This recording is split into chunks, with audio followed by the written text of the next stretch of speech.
Hello friends, welcome to வாங்க தெரிஞ்சுக்கலாம் channel. இந்த வீடியோவில் நம்ம என்ன பார்க்க போறோம்னா, நம்ம நார்மலாக ஃபோனில் பேசக்கூடிய சென்டென்சஸ்லாம் இங்கிலீஷில் எப்படி பேசுறதுன்னு சொல்லிட்டு ஒரு 10 சென்டென்ஸ் பார்ப்போம். So first one, May know who is calling.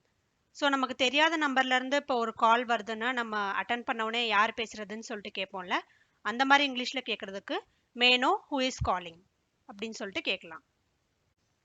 So next one, this is John speaking. ஜான்க்கு பதிலாக நீங்கள் உங்கள் பேரை போட்டுக்கோங்க. ஸோ இந்த சென்டென்ஸ் நம்ம எப்போ யூஸ் பண்ணுவோம் அப்படின்னா, நம்ம யாருக்காச்சுக்கு ஃபோன் போடுறோன்னா நம்ம சொல்வோம்ல, நான் தான் ஜான் பேசுகிறேன், நான் தான் ரவி பேசுகிறேன், அந்த மாதிரி சொல்வோம்ல, அந்த மாதிரி சொல்கிறதுக்கு இங்கிலீஷில் திஸ் இஸ் ஜான் ஸ்பீக்கிங் அப்படின்னு சொல்லலாம். So next one, am I speaking with Priya. So இங்கே பிரியாக்கு பதிலாக நீங்கள் யாருக்கு கால் பண்ணுறீங்களோ அவங்க நேமை ரீப்ளேஸ் பண்ணிக்கலாம். இந்த கொஸ்டின் நீங்கள் நிறைய வாட்டி கேள்விப்பட்டிருப்பீங்க. பேங்க் கால்ஸ், கஸ்டமர் கால்ஸ்லாம் am I ஸ்பீக்கிங் வித்னு சொல்லிட்டு அக்கௌண்ட் ஹோல்டர் நேம் போட்டு கேட்பாங்க. ஸோ இது எப்போ யூஸ் பண்ணலான்னு கேட்டிங்கன்னா, இதுக்கு முன்னாடி அவங்ககிட்ட பேசினதே இல்லை, இப்போ தான் ஃபர்ஸ்ட் டைம் பேச போகிறோம், அவங்க வாய்ஸ் கூட எப்படி இருக்கும்னு உங்களுக்கு தெரியாதுன்ற சுச்சுவேஷனில் நம்ம கால் பண்ணவங்ககிட்ட தான் பேசிகிட்டு இருக்கோமான்றதை செக் பண்ணுறதுக்கு am I ஸ்பீக்கிங் வித் அப்படின்னு சொல்லிட்டு நீங்கள் கால் பண்ண பர்சனோட நேம் போட்டு கேட்கலாம். Next one, I didn't hear you, could you repeat that. So நம்ம பேசிகிட்டு இருக்கப்போ சரியாக கேட்கலன்னா கேட்கல திரும்ப ரிப்பீட் பண்ணு அப்படின்னு சொல்லுவோம்ல, அந்த மாதிரி இங்கிலீஷில் சொல்கிறதுக்கு I didn't hear you, could you repeat that. Next one, hold on a minute. So நம்ம பேசிகிட்டு இருக்கப்போ ஒரு நிமிஷம் வெயிட் பண்ணு அப்படின்னு சொல்லுவோம்ல, அந்த மாதிரி சொல்கிறதுக்கு ஹோல்ட் ஆன் அ மினிட் அப்படின்னு சொல்லலாம். Next one, can I speak to John please.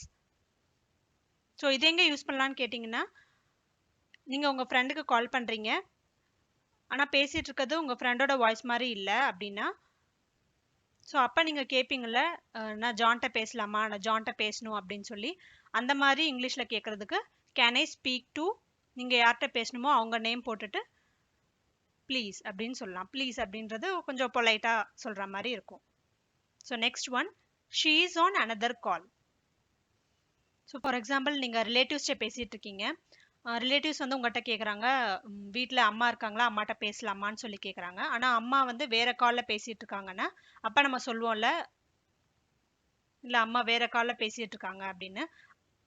அதை இங்கிலீஷில் எப்படி சொல்லலான்னா, my mom is on another call அப்படின்னு சொல்லி சொல்லலாம்.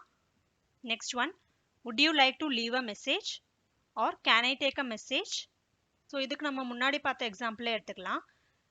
ரிலேட்டிவ்ஸ் கேட்குறாங்க, அம்மா இருக்காங்களா, அம்மாட்ட பேசலாமான்னு சொல்லிட்டு கேட்குறாங்க, ஆனால் அம்மா வேறு காலில் பிஸியாக இருக்காங்கன்னா அப்போ நம்ம சொல்வோம்ல, அம்மா பிஸியாக இருக்காங்க, ஏதாச்சும் சொல்லணுமா அப்படின்னு சொல்லி கேட்போம்ல, அந்த மாதிரி ஏதாச்சும் சொல்லணுமா அவங்ககிட்ட, அந்த மாதிரி கேட்குறதுக்கு இங்கிலீஷில் would you like to leave a message அப்படின்னு கேட்கலாம்.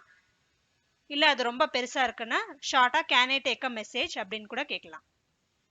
Next one, can you please call me later. So இது எப்போ யூஸ் பண்ணலான்னு கேட்டிங்கன்னா, நீங்கள் பிஸியாக இருக்கப்போ உங்களுக்கு ஒரு கால் வருதுன்னா அப்போ நீங்கள் சொல்வீங்கள, அப்புறம் கால் பண்ணுறீங்களா அப்படின்னு சொல்லி, அந்த மாதிரி இங்கிலீஷில் சொல்கிறதுக்கு can you please call me later அப்படின்னு கேட்கலாம். Next one, can I call you later. நான் கொஞ்ச நேரம் கழிச்சு கால் பண்ணவா அப்படின்னு சொல்லி கேட்குறதுக்கு can I call you later அப்படின்னு கேட்கலாம்.